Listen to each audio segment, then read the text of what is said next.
All right, are we ready to get started? Yeah.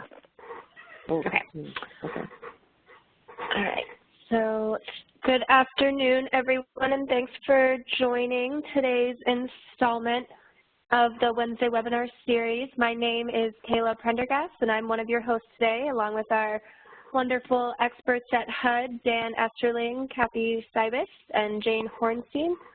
Before I pass it over to Dan to introduce the session, I'll just go over a few quick housekeeping items. For those of you who have joined these sessions before, similar idea, same process, but just want to quickly go over these for those who are joining us for the first time today. So our speakers will share their knowledge for the first part of the presentation, and all time remaining we'll reserve for questions. There are two ways that we facilitate questions. The first is in the chat box. You can drop your question there, and I'll read it out loud once we get to the Q&A portion. The second way is to sort of hand. The hand-shaped icon in the right-hand navigation panel. If you click on that, it'll sort of notify me that you want to ask your question, and I can unmute your line, and you can ask your question that way. I'm sure you've noticed, all webinar participants are muted upon entry. If you're having any technical difficulties, just shoot me an email or a chat, and we can get that sorted out. As usual, this session is being recorded and will be available on HUD Exchange usually about a week after the webinar. Immediately following the webinar, there'll be sort of a pop-up on your screen, and it'll take you to a SurveyMonkey survey. And we ask that you just take a minute or so to complete that survey and give us any feedback that you have. And if you have any ideas for other sessions that would be helpful to you, feel free to drop them in there. And I think that's all for me. And so I will pass it over to Dan.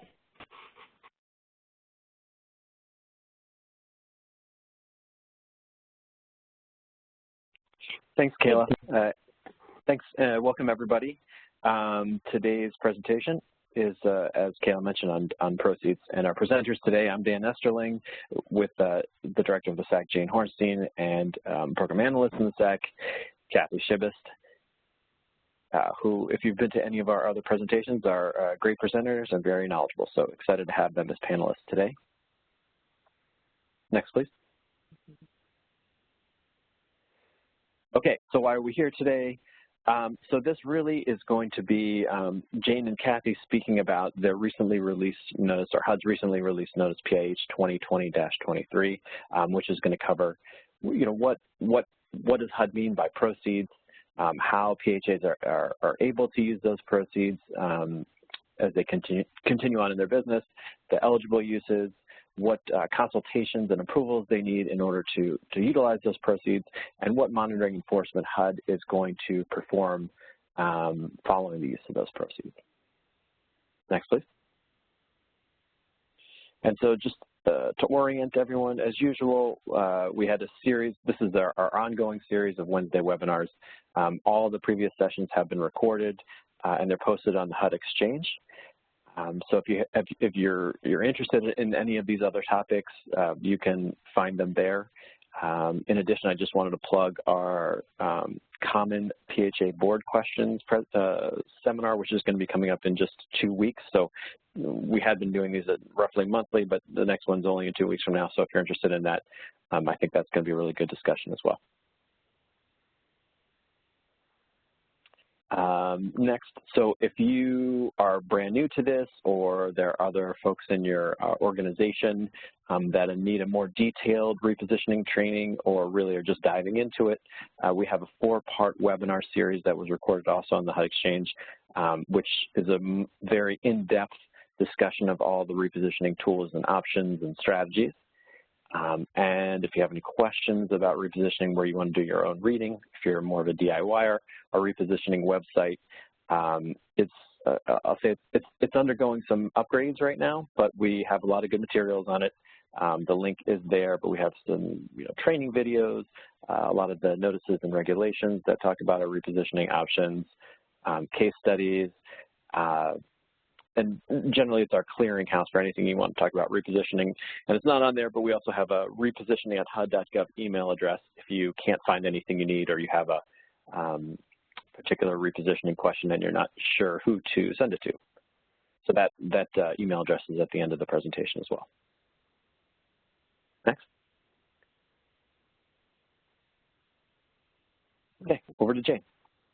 Okay, so PIH Notice 2023 was published on September 26th, so it's hot off the press.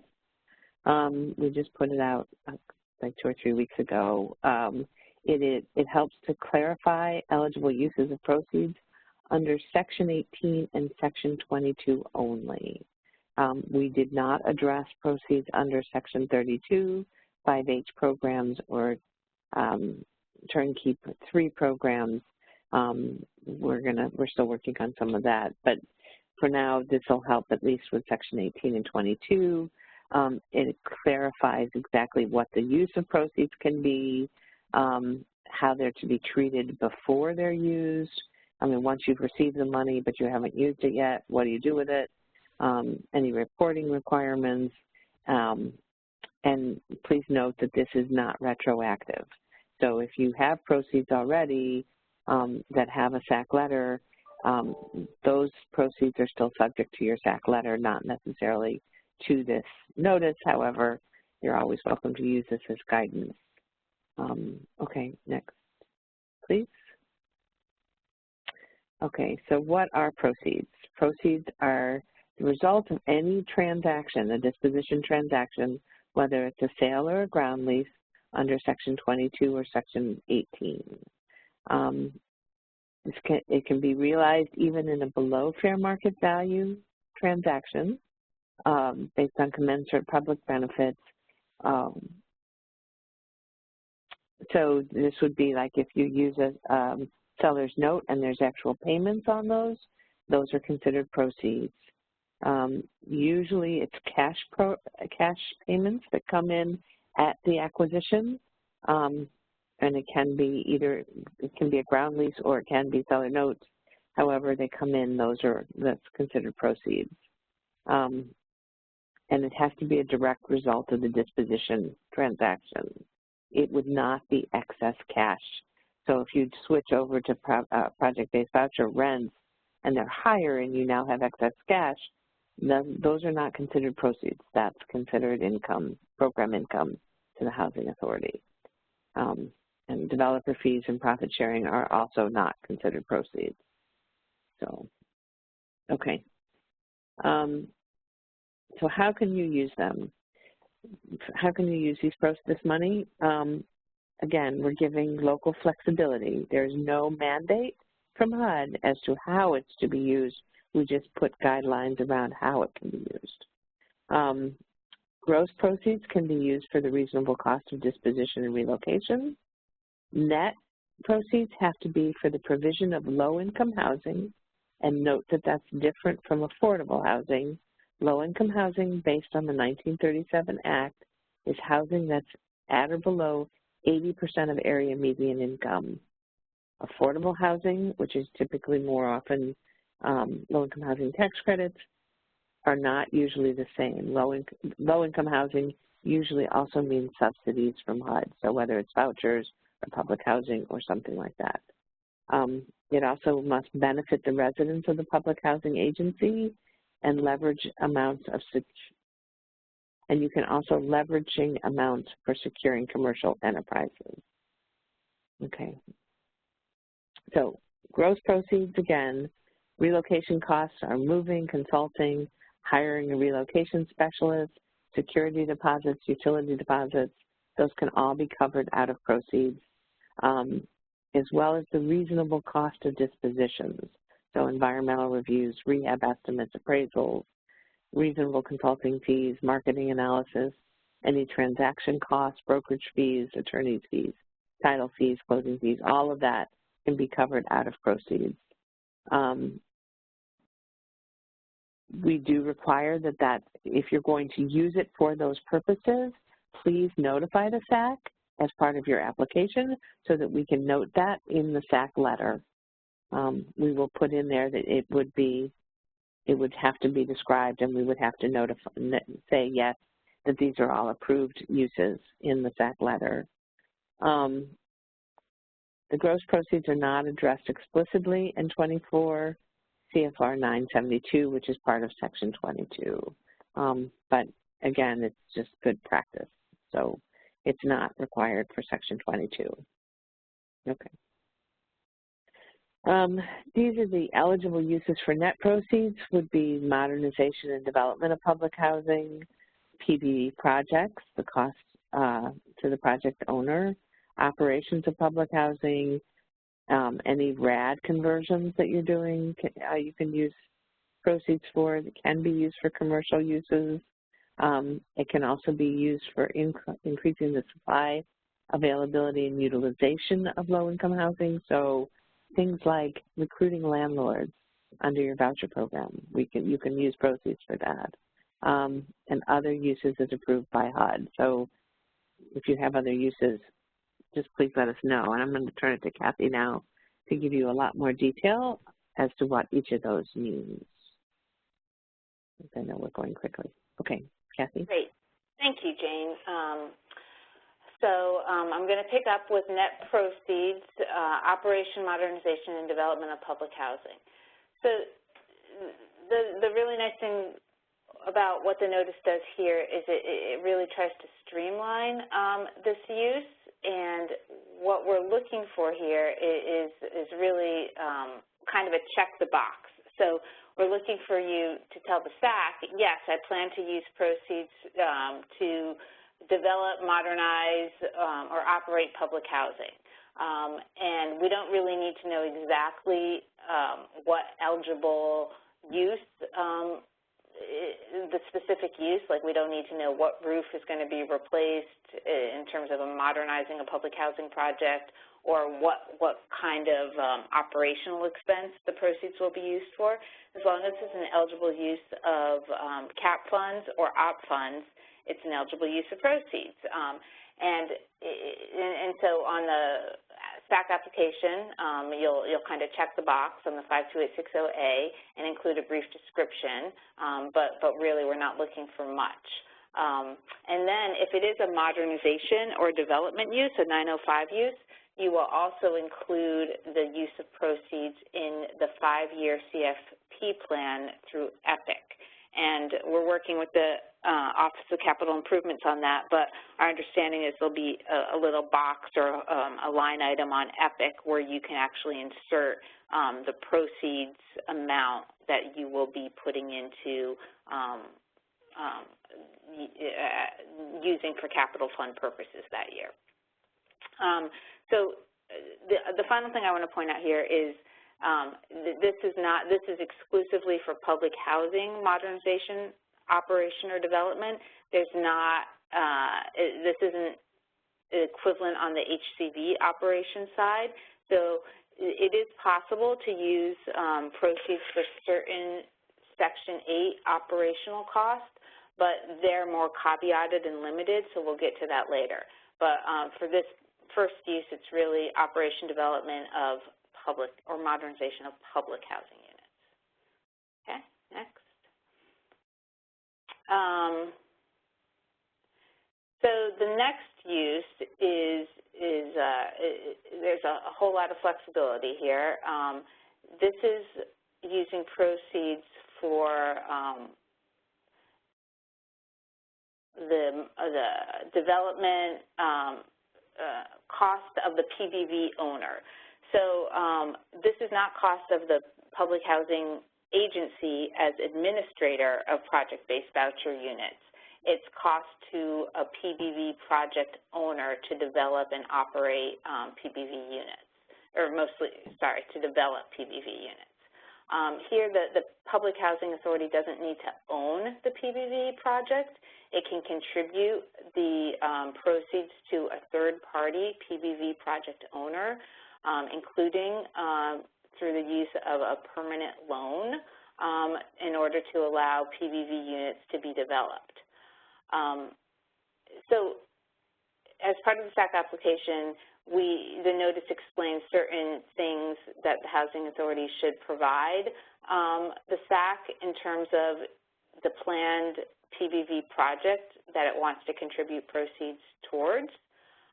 Note here that the Housing Authority is not required to be in any particular place in the PBV process. The purpose of the narrative description is just to provide SAC with a plan on how the PHA will end up successfully completing the PBV process. So SAC acknowledges that the Housing Authority might not be able to do the selection and all the subsequent PBV steps until after expending the proceeds on the acquisition, for example. So we're not necessarily saying everything on this laundry list here in terms of what we're asking for as part of the PBV project description to be completed. If it's not completed, you just tell us, but we want some kind of concrete plan to how the expenditure of proceeds will eventually and ideally soon result in PBV units becoming online. And note here the last bullet, a use restriction may be required. So we've retained some flexibility here. I think we're going to look holistically at these and depending on other sources of financing and other use restrictions on the property, HUD may or may not require, and the amount of proceeds and just a whole host of factors, we may or may not require that a use restriction be recorded against the property in addition to the usual 20-year HAP contract that will be executed.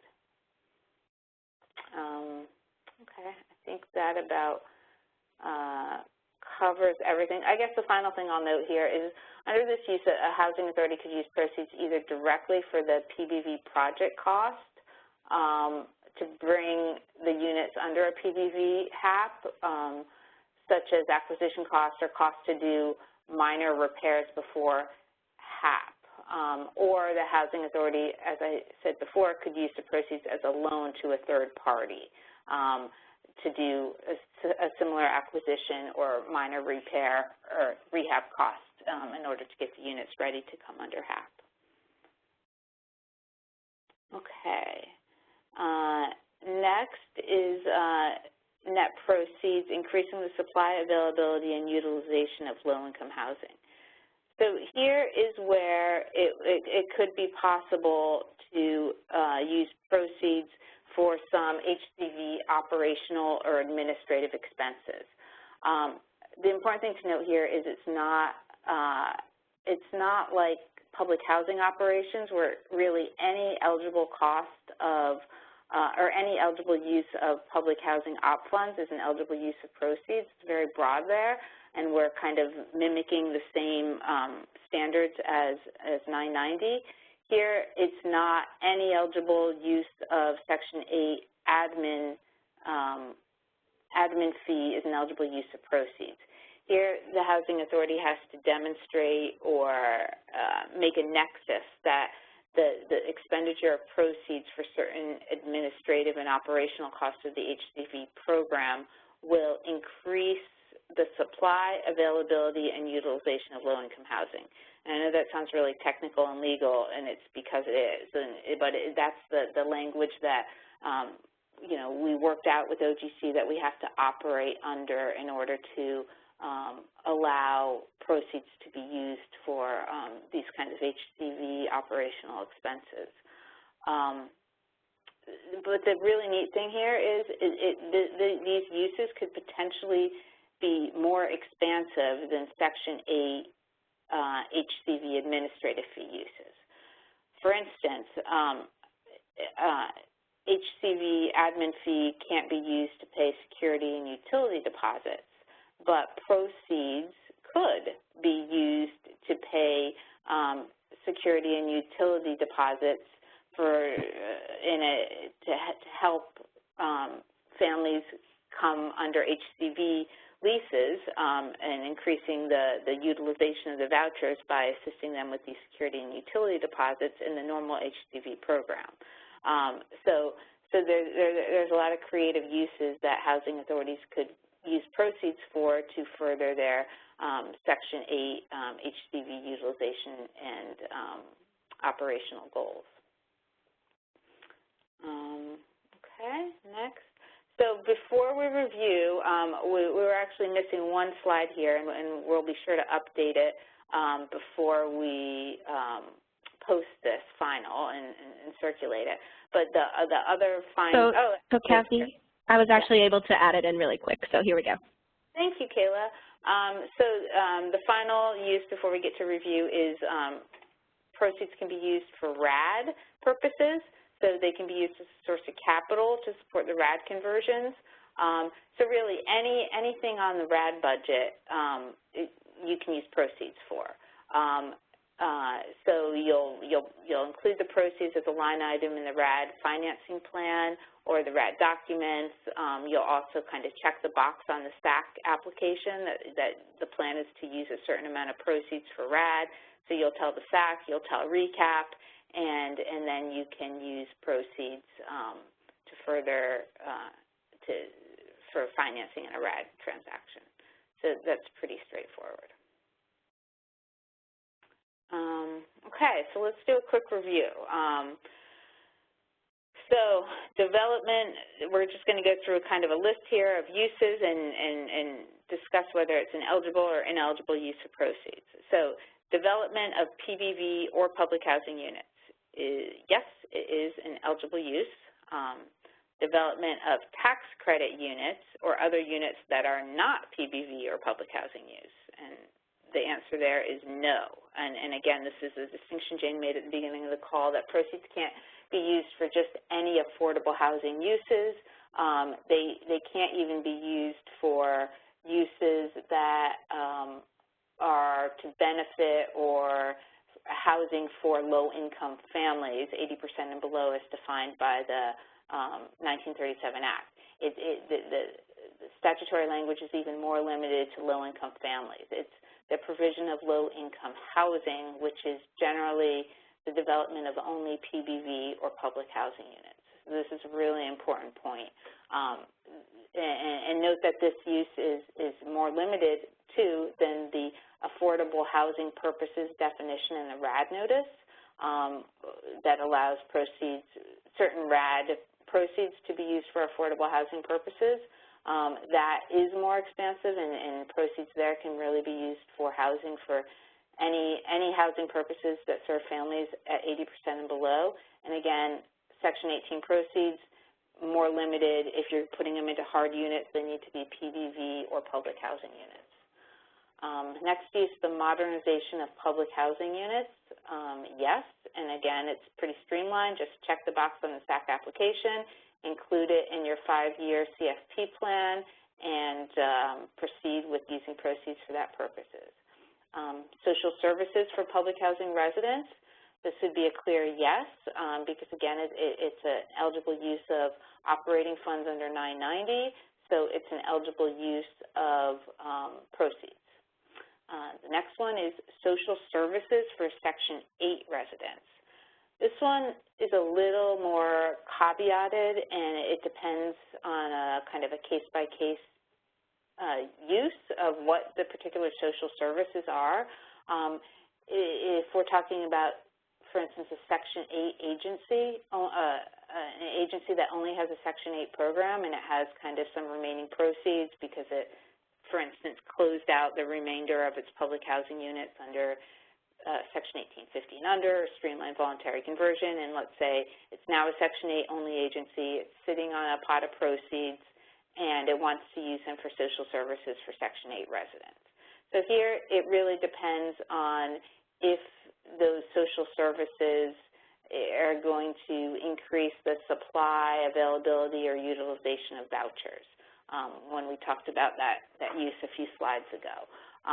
If somehow the Housing Authority can make that nexus and argument that the services to the residents will somehow increase voucher utilization, then yes. If not, then no. The next is the funding security deposits for Section 8 residents. Again, this would be a yes if that would increase voucher utilization, supply, or availability. Cost of a RAD project, transactional and rehab, yes, as long as it's part of the RAD financing plan. Next one is admin cost of public housing. Answer there is yes. Again, it's an eligible use of Section 9 operating funds, so an eligible use of proceeds.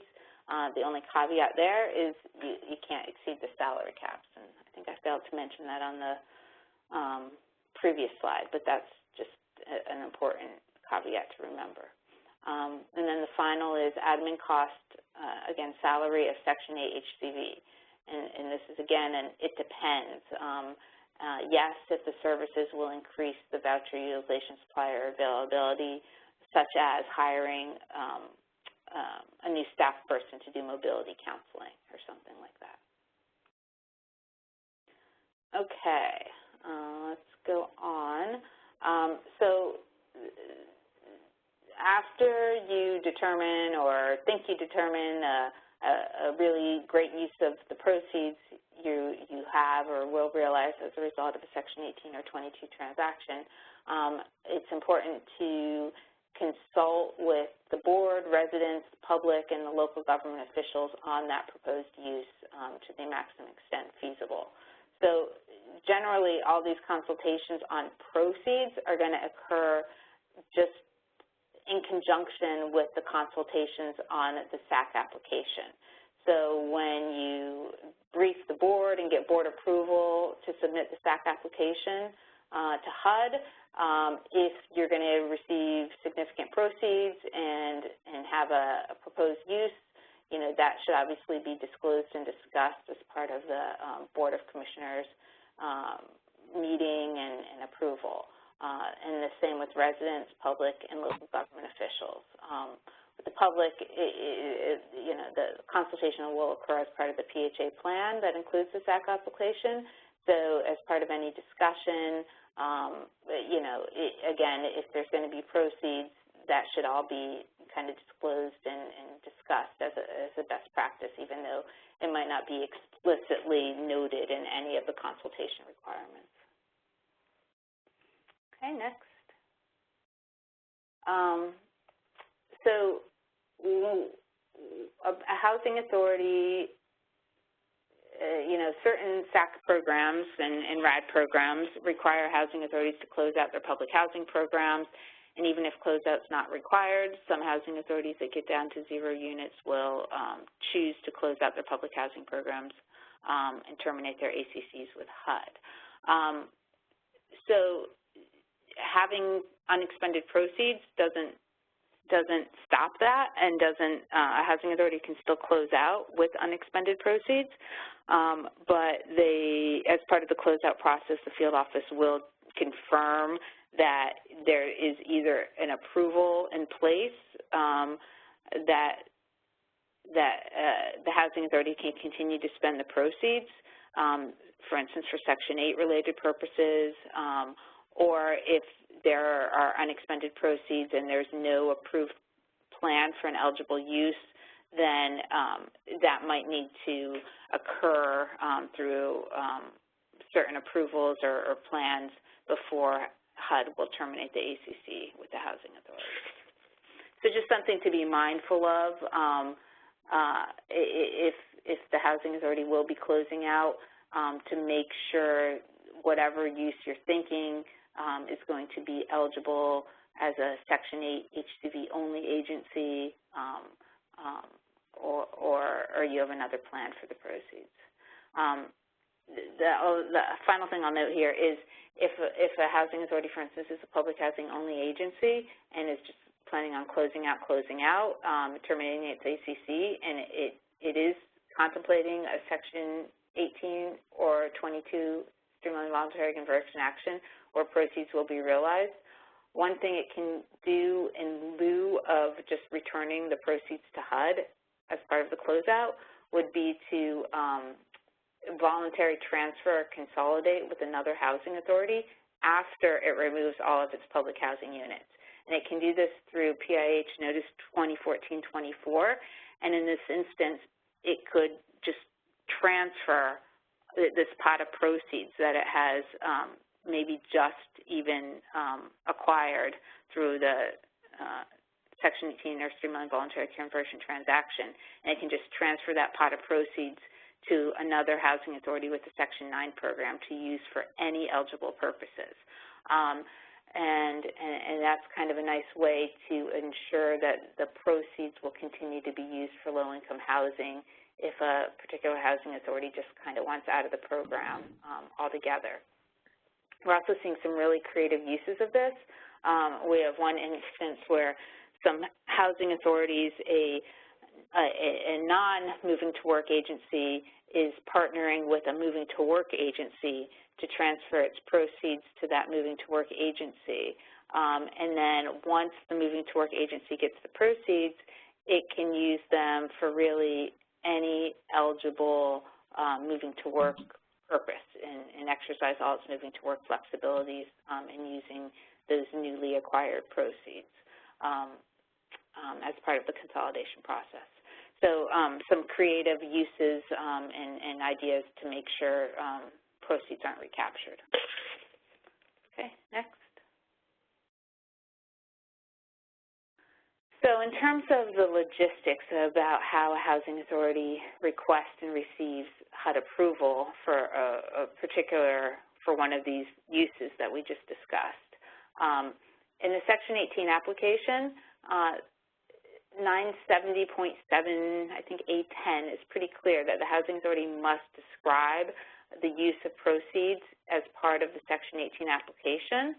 And the housing authority does this through the IMS PIC application as well as the HUD 52860A. And I think that's the next slide, which we'll take a peek at in a second. But pretty much it's a check the box, which I referred to before, and a short narrative description of the proposed use in the Section 18 application. In Section 22, the HUD 52860A is not required because that's only the addendum used for demo or dispo. So here, the housing authority will just confirm the proceeds will be used in accordance with Section 18A5 as part of its streamlined voluntary conversion plan. Again, the more specificity we have about a streamlined voluntary conversion plan, including its proposed use of proceeds, the better, and the more the easier it will be for staff to process and approve that SVC plan, the more we have a complete holistic picture of how it will benefit the residents and in the best interest of the housing authority and all that, including specific use of proceeds to the extent possible. And then HUD will approve the proceeds as part of the Section 18 or streamlined voluntary conversion approval documents. Okay, next. So here's that snapshot of the HUD 52860A that I was referring to, kind of the check the box thing. Now, granted, we developed this form, I think in 2018 was the last time we revised it. So it doesn't follow the categories of PIH Notice 2020-23 identically. So since 2020-23 is the later guidance, that is really the parameters you'll be operating under, especially with the descriptive narratives. But I think this form is generally still usable and follows the notice categories pretty directly. But again, you know, since it does require the brief narrative, budget, or supporting documentation, you know, of course, supplement that little brief narrative with more nexus to the categories of the notice. The other thing I'll say here is, again, back to the capital fund and operating fund uses, particularly for public housing. We don't need much of a narrative there. Just, you know, a very short narrative is sufficient, given that it needs to be as part of the 5-year CFP plan and all that. Okay, next. Okay, so I think at this point we've got some questions. Okay, then let's take questions. So I think we'll take some questions and then we'll go back and finish up. Okay. Okay. So first question I think is for you, Jane. Can you explain the difference between gross proceeds and net proceeds? So gross proceeds can be, again, is the total amount that you would receive at the closing. So let's say you sell the building for $500,000. So the gross proceeds is the $500,000, although out of that, you can use some for relocation and closing costs, et cetera, and that comes out of the gross, and then what's left over after those expenses are taken out is the net. So I'm not sure that helps, but we're just saying that closing costs and relocation and that comes out of the gross, and then we need to account for what comes out of the net after that. Okay, thanks. The next one, can it be an entity of the PHA, for example, an LLC where the PHA is the sole member? To receive the proceeds? Are you talking about PBV project owner or what specific use? So let me see. This is a question. I'm going to see if I can unmute this line and get some more clarification. One second. I'm just scrolling. Hi, Jessica. Can you provide a little bit more clarity? Yeah, so one of our ideas as far as utilization of proceeds is that we would be operating under an LLC, but won't be under specifically the PHA, and that we would have PBVs on the units. The question I had is that, can it be an entity of the PHA, for example, an LLC, where the PHA is the sole member, but still operating under a HAP contract with PBVs on the project? So can we use the money into that project without any issue? So as far as development costs, absolutely.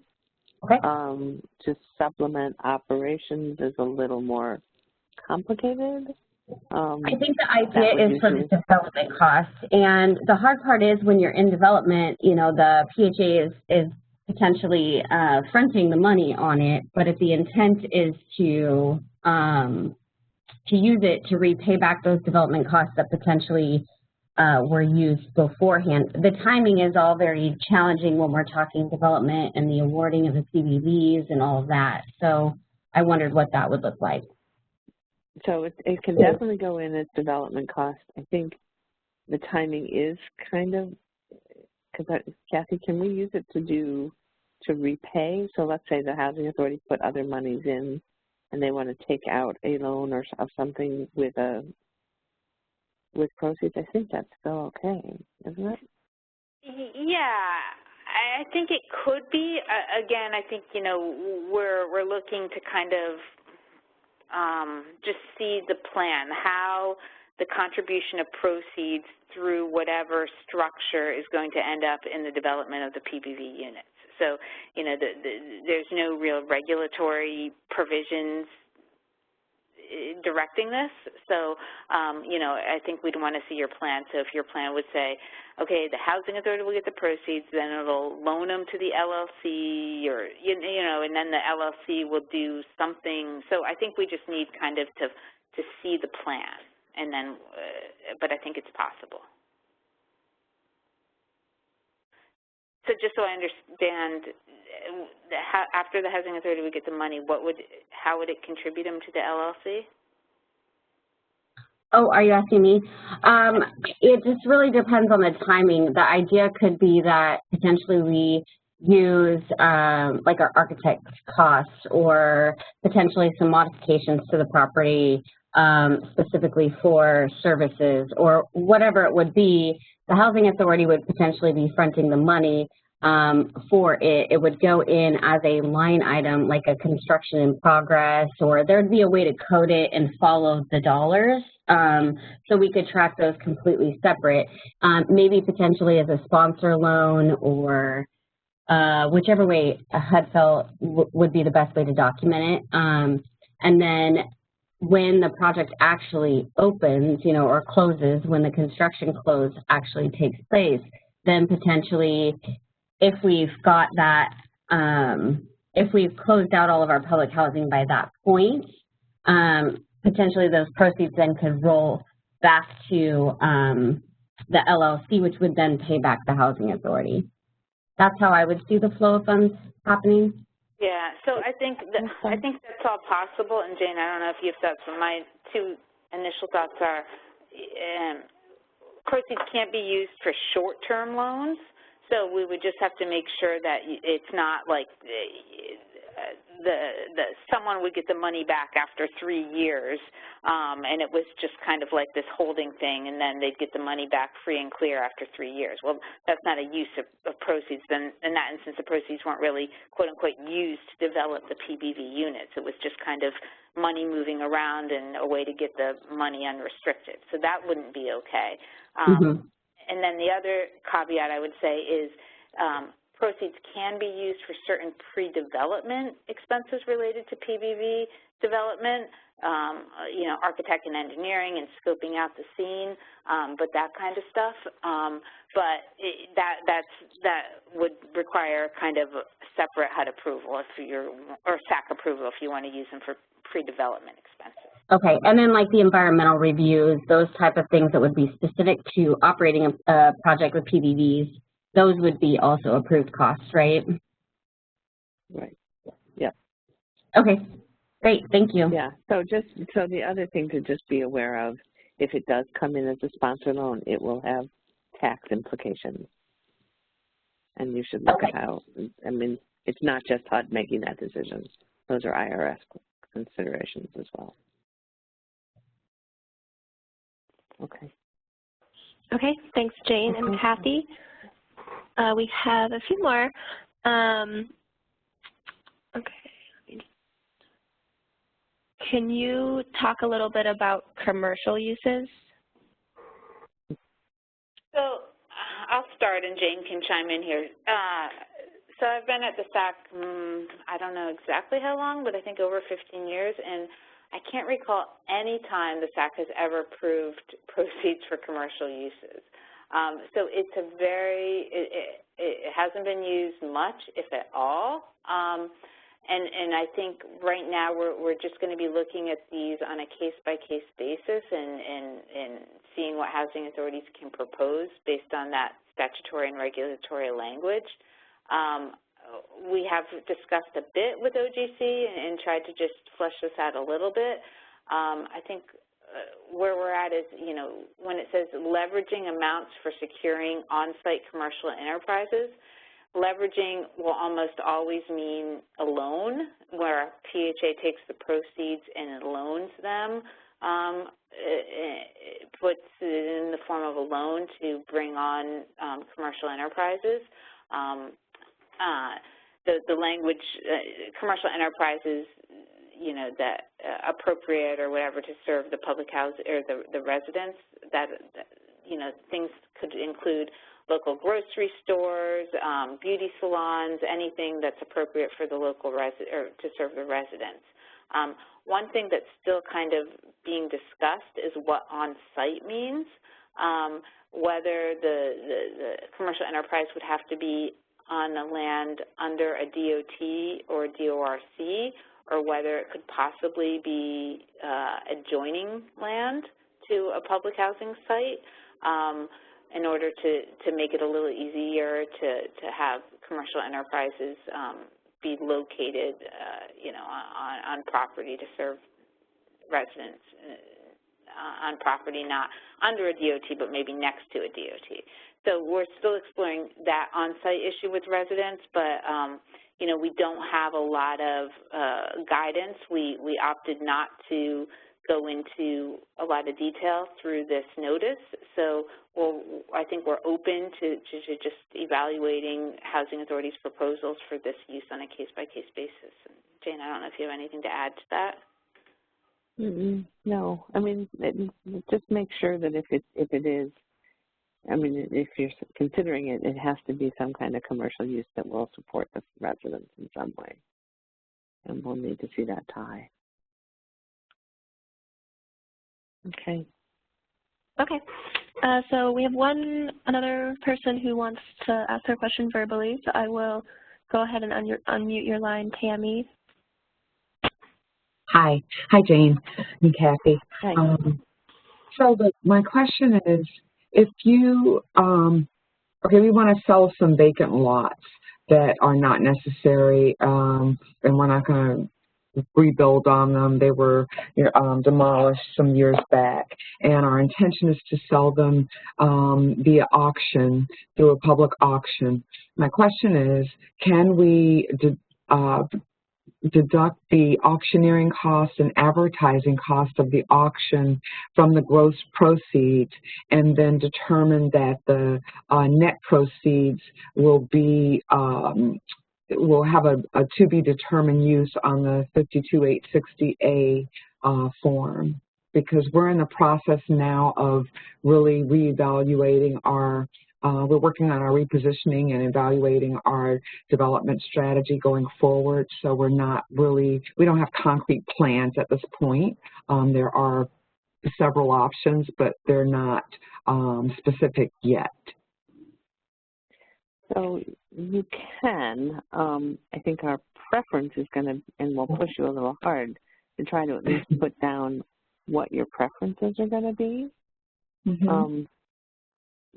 You know, the more we can put up front, the simpler it's going to be for everyone.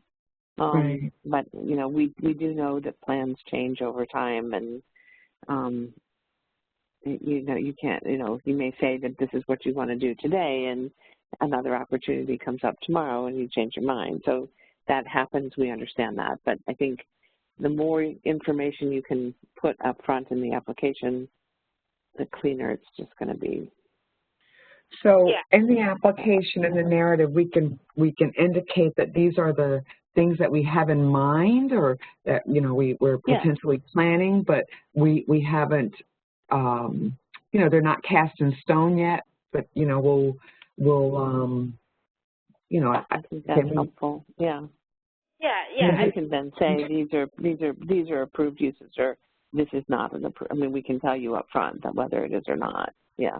Right. Like, or you could propose to use proceeds for the, you know, your plan is to use proceeds in compliance with a use described in PIH Notice 2023.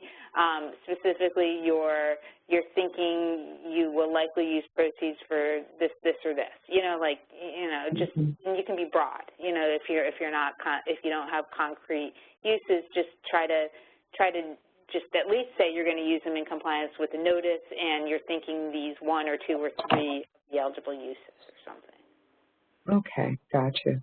And then in terms of your first question, gross proceeds can be used for reasonable cost of disposition, and the notice on page 3 describes, kind of gives a laundry list of that, A through C or D on there. So things like the cost to prepare the application, like environmental studies, and then this one, it sounds like the auction cost you're referring to would be transactional seller closing cost, like the split of the brokerage fees, appraisal fees, survey cost, tax certificate fees. So I think you could also include in that the cost to the auctioneer for selling the properties. Okay, and we could also include the environmental review cost, correct? Correct. Okay. Okay. Thank you. All right, thanks. Jamie, we do have a few more. I don't know if you want to keep doing questions, or if you want to finish the presentation and then address the rest of the questions, whichever you prefer. Whichever. Why don't we go ahead? I see we have people dropping off, so why don't we finish up and then we can take more questions, because I know people have to run. That's good. Okay, so follow the money. So this is just to give everybody a broad overview of how the money should flow, and something to keep in mind. The disposition occurs, the PHA receives cash. At that point in time, the PHA must deposit it in an account subject to a HUD GDA account, a HUD 51999. They record the receipt of the proceeds in the financial data schedules, and then the PHA records expenditures of any proceeds in the FDS. Again, HUD may require additional reporting based on the amount of proceeds, proposed use, or status of the PHAs. If it's a troubled PHA, we may watch it a little more closely. If we do, it'll either be in the SAC as part of the approval letter or the field office as part of their monitoring. We'll make those notes and make sure you're aware of those. In terms of monitoring and enforcement of this, again, the field offices are going to do a lot of the monitoring. We have put this into the Inspector General and Government Accountability Office, so it will be part of your audits, and accountants will be looking for this. We've now included this as part of the appendix, the compliance supplement published by OMB. So proceeds are now in there, auditors are looking for them, and they will be monitoring them as well. So if HUD is determined that a PHA failed to properly deposit, use, or report proceeds, HUD may take action as deemed necessary and as appropriate as a delegation with the DAS of OPHI. So there can be follow-up. Okay.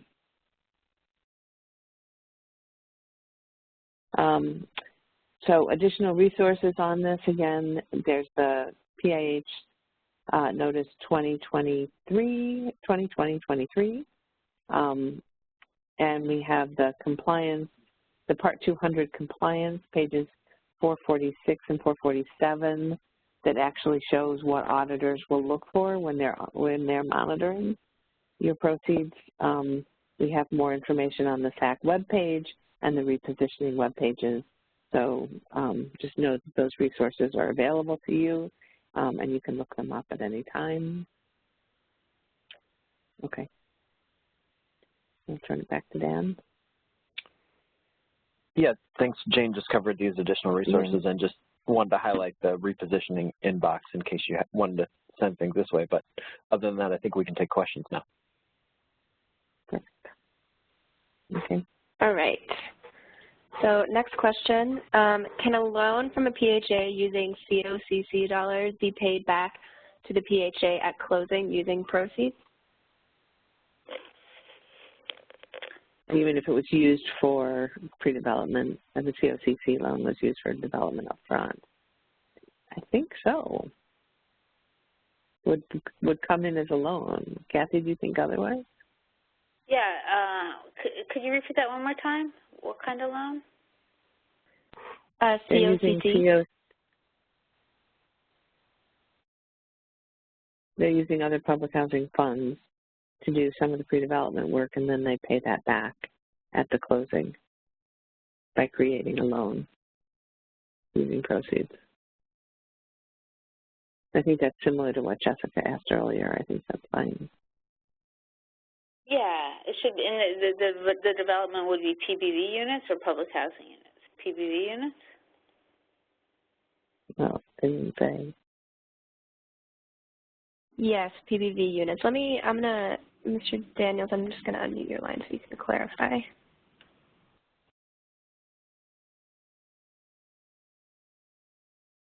Hi, Mr. Daniels, can you clarify? He's not connected to his voice microphone. Okay, no worries there. But he did clarify, or as a question, is COCC not considered proceeds? Right, those are not considered proceeds. So I think what's important to note here is proceeds are going to continue to be restricted for these Section 18A5 uses. A housing authority can't realize proceeds from a disposition, a real estate transaction like this, and just put them into an unfederalized COCC account or something. You can't just move them and have the COCC be able to use them for any eligible COCC purposes or something. They're going to retain their restricted uses under 18A5. So I think that's important. There might have been some confusion in that in the past prior to publication of this notice, that a housing authority you know, could potentially just say any eligible COCC use is an eligible use of proceeds and just use them accordingly.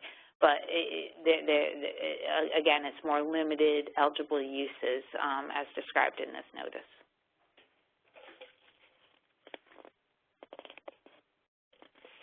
Okay, we go on to the next question. Can you define what you mean by a short-term loan?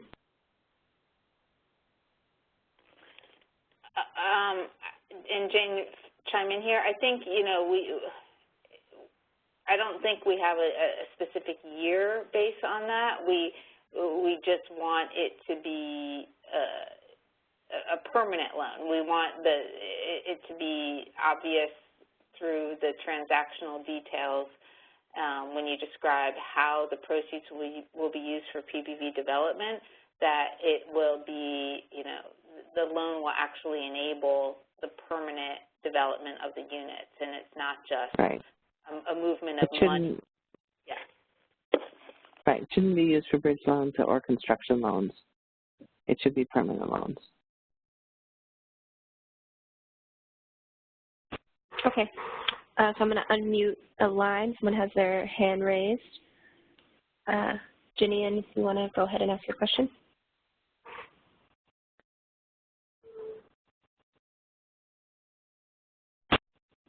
Okay, well, looks like maybe there's a tech issue there. I'll just move on to the next written question that we have.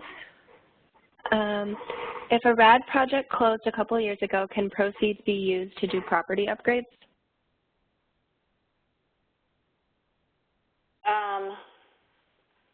So this would be using proceeds for PBV, modernization of the PBV units. I think that the notice doesn't directly speak to that. I think it's possible, and I think you would propose that to the SAC under that broad other category, other eligible uses as approved by HUD. So, you know, the argument would be we'd like to use proceeds to modernize PBV, an existing RAD PBV project. These are low-income housing units, and therefore it's an eligible use of proceeds. So give us a descriptive narrative, what are the capital needs, and, you know, just describe that, and we would consider on a case-by-case. Jane, does that make sense? Do you have anything to add there? No, that sounds good. Okay, next question. Could you provide examples of eligible social services for public housing residents? This type of request has come up recently from PHA residents in our conversations with them around use of proceeds. I think it's really broad.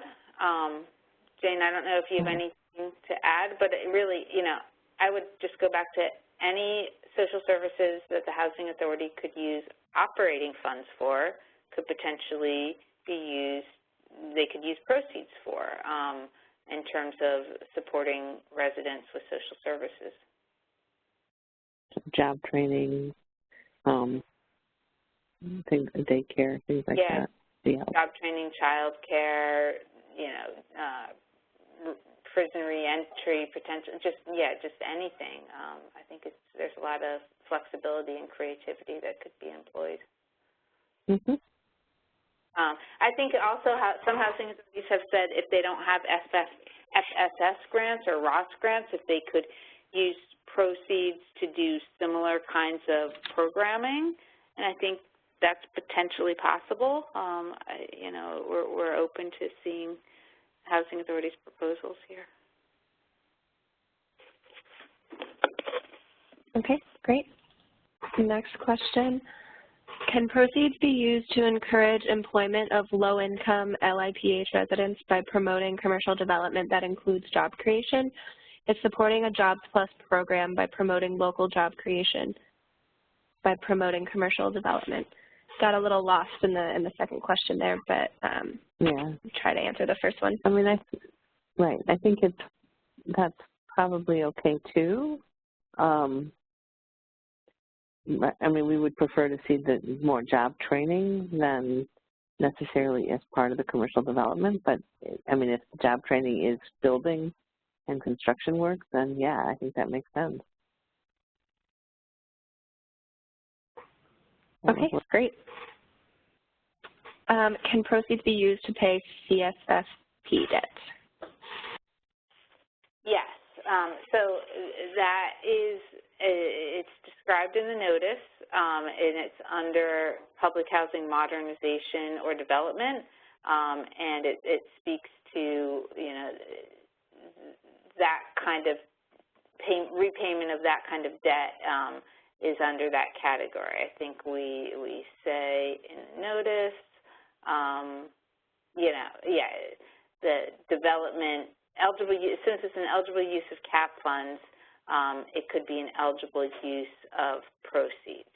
So modernization and development of public housing and the notice includes payment of outstanding obligations resulting from operating fund financing, energy performance contracting, CFFP financing, and other Section 30 approved financing. So again, you know, it should describe it in the SAC application, that saying, you know, the proceeds would be used to repay outstanding CFFP debt. Okay, great, thanks. So next question, in the enforcement section, can referrals be sent to HUD Departmental Enforcement Center?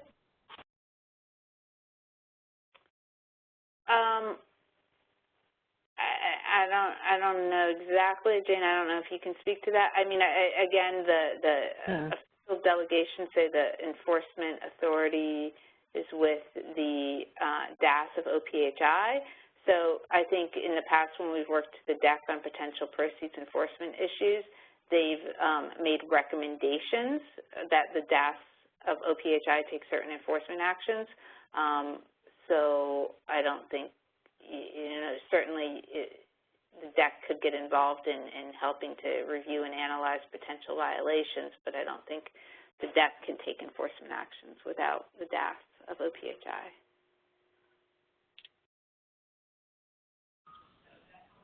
Jane, do you have anything? All right. Oh, go ahead. No, that makes sense. I mean, you can report it at something that you think is a violation, but all they can do is do the research and come back to the OPHI.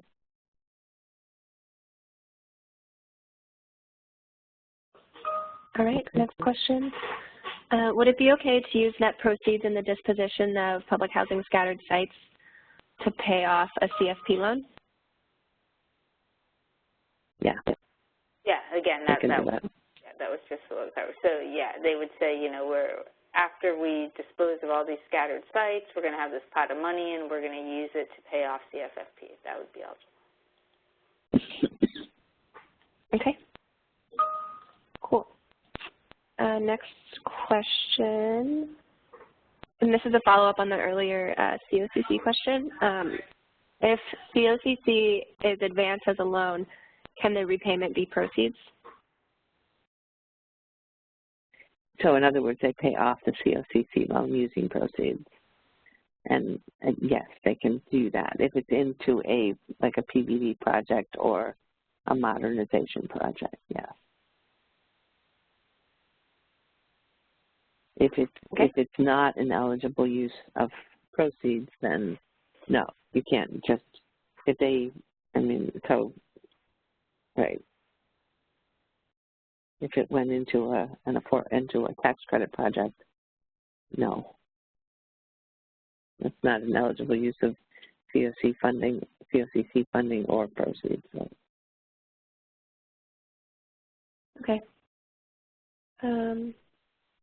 Next one, can proceeds be used to hire a developer on staff for a PHA-owned PBV property?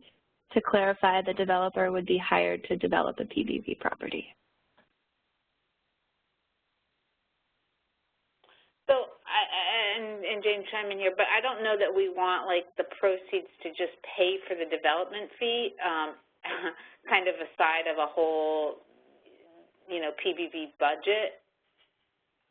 If that's kind of the idea, that the proceeds would just be kind of used only to pay the development.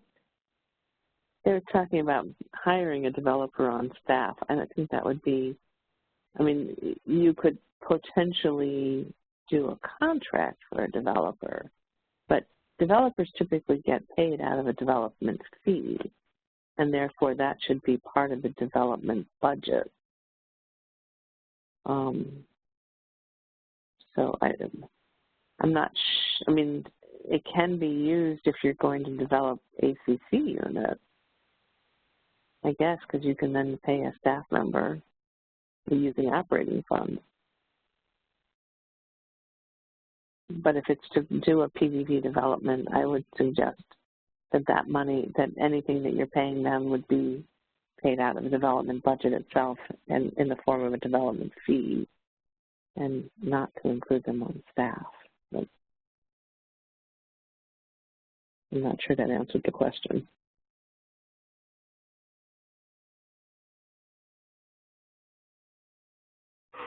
Okay. We have one or two more. So if anybody else has additional questions, just drop them in the chat box and we'll get to them. So would the PHA be able to use proceeds to create a commercial enterprise such as a maintenance company and then train and hire public housing residents as employees?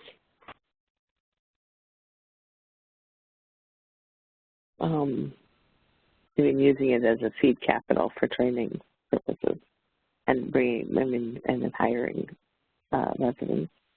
I would think they could.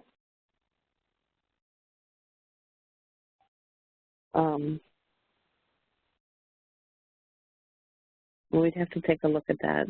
I think that would probably be under the leveraging a commercial enterprise. But I would think that might be feasible, especially if they're hiring residents. Okay, sounds good. So next question is for me, I think. Okay. So the questions are good. Will this training be published for others in a way of an FAQ or other means? So this session is being recorded and will be posted on HUD Exchange.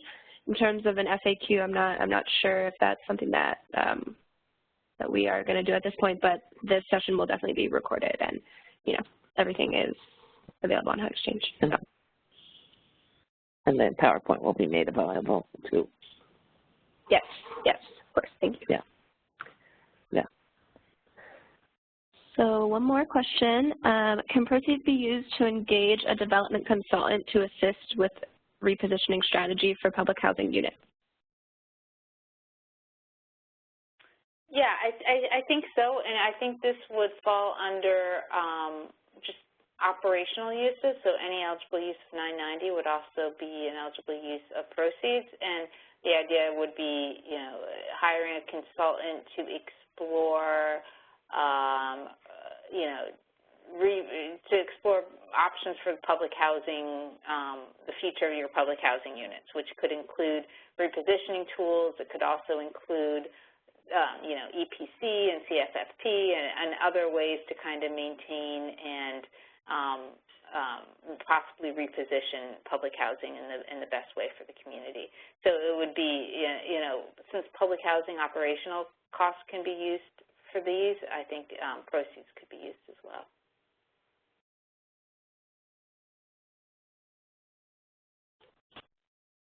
Okay, so that was our last question that I have in my chat box. I just want to ask Jane and Kathy and Dan real quick to make sure that there's nothing in theirs that was sent just directly to you all. Yeah, I don't have anything. Neither do I.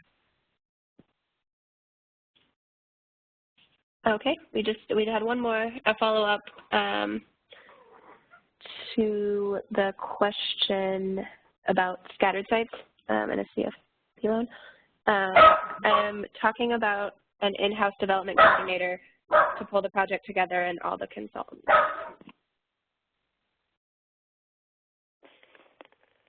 Wait, have a consultant come in, help pay for a consultant? Is that the question? Yeah. I'll read it again, and then if we can maybe unmute that person's line and get some clarity if we need it. But the follow-up was, the original question was, would it be okay to use net proceeds in the disposition of public housing scattered sites to pay off a CFP loan. And then the follow-up was, I'm talking about an in-house development coordinator to pull the project together and all the consultants. Oh, is that with the, that's to put somebody on staff.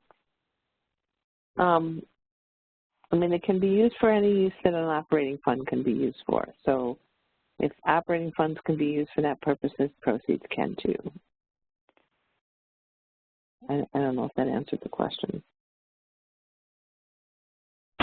Okay, let me, Candace, I'm going to unmute your line for you.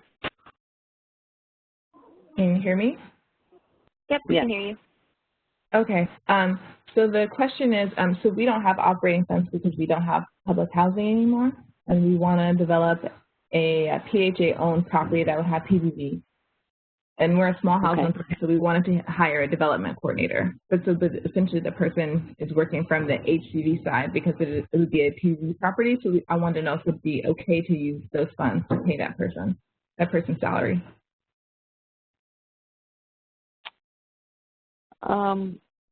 You could, I mean, I'm not sure I understand the logic of doing that versus having them be part of the development team and paying them a developer fee.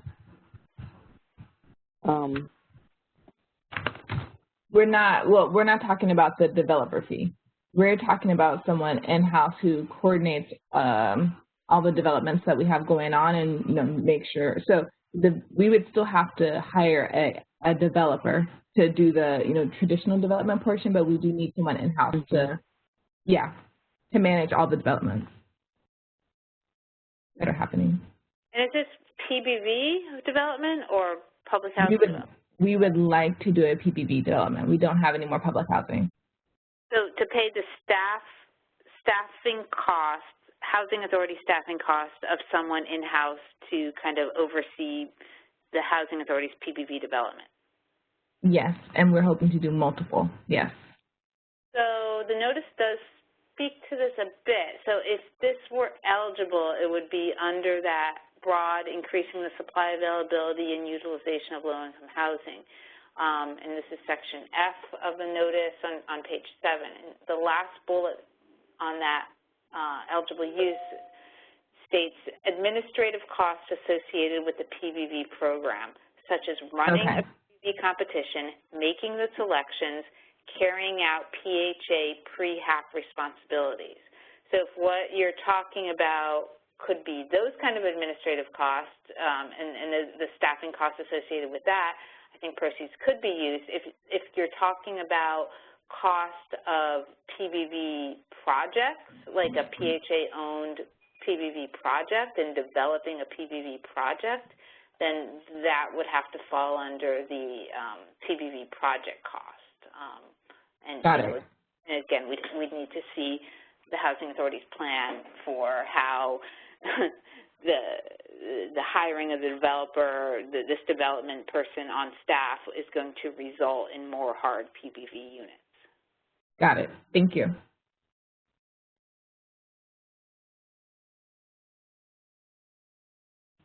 Okay. Thanks, everybody. So I'm not seeing any more questions on my end. So I'll pass it over to you, Dan or Jane, to close us out. Okay, well, I want to thank everybody for coming. This was helpful, and it always helps us to hear questions and, understand what you're thinking about. So thank you for participating. This was really helpful. I think that's it. Okay, thanks. And, just remember as you're logging out, you'll get a pop-up with a quick survey to fill out, and we would really appreciate it if you took some time to do that.